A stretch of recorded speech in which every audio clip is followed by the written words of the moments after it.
So we will know how this war develops just based on geography, okay? So this is a map. And this map, even if you don't really know the war, even if you don't know the participants, even if you don't know the weaponry, this map will tell you exactly how this war will progress. All right, so some certain things to keep in mind about this map.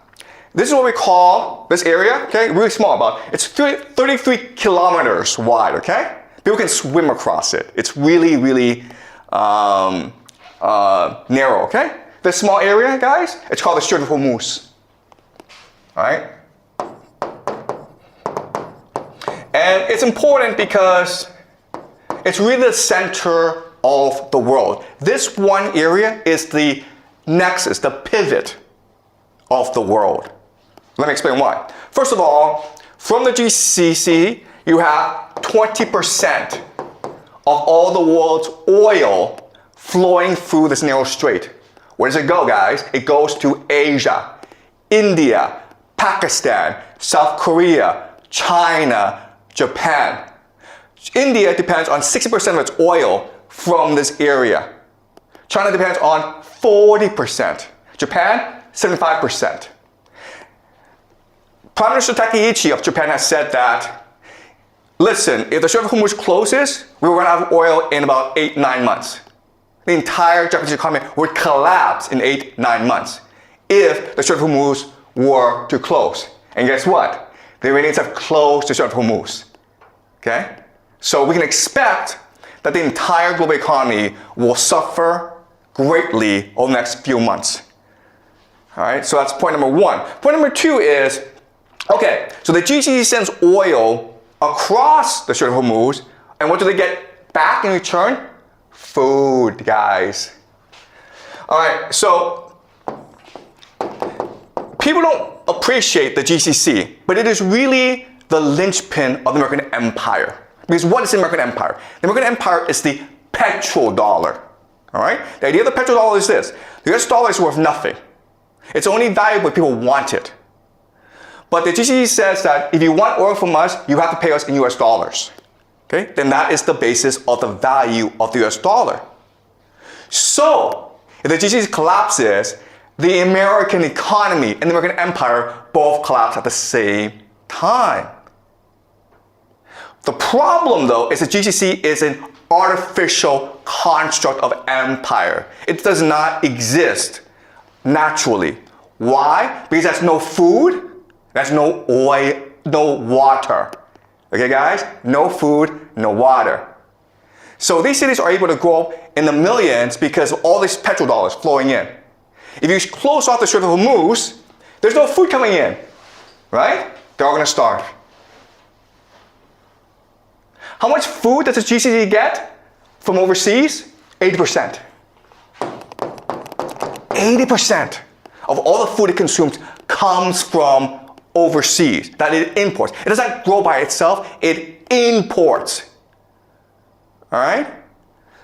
So the Strait of Hormuz is really key. And again, the Iranians will close it in order to strangle the global economy and therefore bankrupt the American empire. All right. Second thing you will notice is these mountains. These mountains is what we call Iran. All right, this is Iran.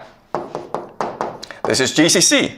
Okay, this is not a fair matchup, right? Because these are mountains. And what can you do in mountains? Well, you can hide rocket bases. You can hide drone bases. You can hide missiles. And that's the entire Iranian offensive strategy. All right?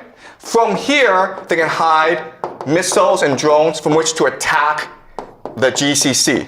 And what are they attacking? They're attacking three things, right? They're attacking American military bases. American military bases. That's number one. Okay? Is it possible for the Americans to defend against these attacks? The answer is no! It's not. It's the silliest thing in the world. You have all these bases in the Middle East, but you cannot defend them against the Iranians. That's kind of strange. Okay, but that's number one. Number two is oil and energy. How hard is it to blow up an oil field with a drone? Not hard at all. Can you defend these oil fields? No, you cannot. All right? Number 3, and this is most important, is water. Okay? You guys don't know this, but the GCC has little access to fresh water. So the only way that it can produce water is what we call desalination plants, okay? These factories that take salt water and then through an electrochemical process turn it into fresh water for the population to use. 60% of the water supply in the GCC comes from desalination plants, okay? 60%. Is it hard to blow up a desalination plant using a drone? The answer is, it's very easy. You understand? Okay? So you have this absurd situation where Iran is a mountain fortress where it can hide its offensive capacity, and the GCC, it's just this desert, this flat desert, and it is exposed to attack, and there's nothing it can do about it. Okay? So at any point in this war, the Iranians can choose to just destroy the entire GCC, and there's nothing that anyone can do about it. Okay? But Iran also has a weakness, okay? And this is fundamental. So Iran also has a water problem, okay? So for the longest time, they suffered a drought issue. Okay, just climate change. And so what the plan of the Israelis and Americans is destroy the water supply of the Iranians. Because the fortress, it is a mountain fortress, but it can also be a mountain prison as well, where people are trapped inside with no access to water. Okay, so what we're going to see right now, we're already seeing attacks on civilian infrastructure, hospitals. In the future, you'll see attacks on water supply, on dams, on reservoirs, on power plants. The idea is to make Iran so inhabitable that the people will have to rebel against the people, or there'll be a refugee crisis in Iran.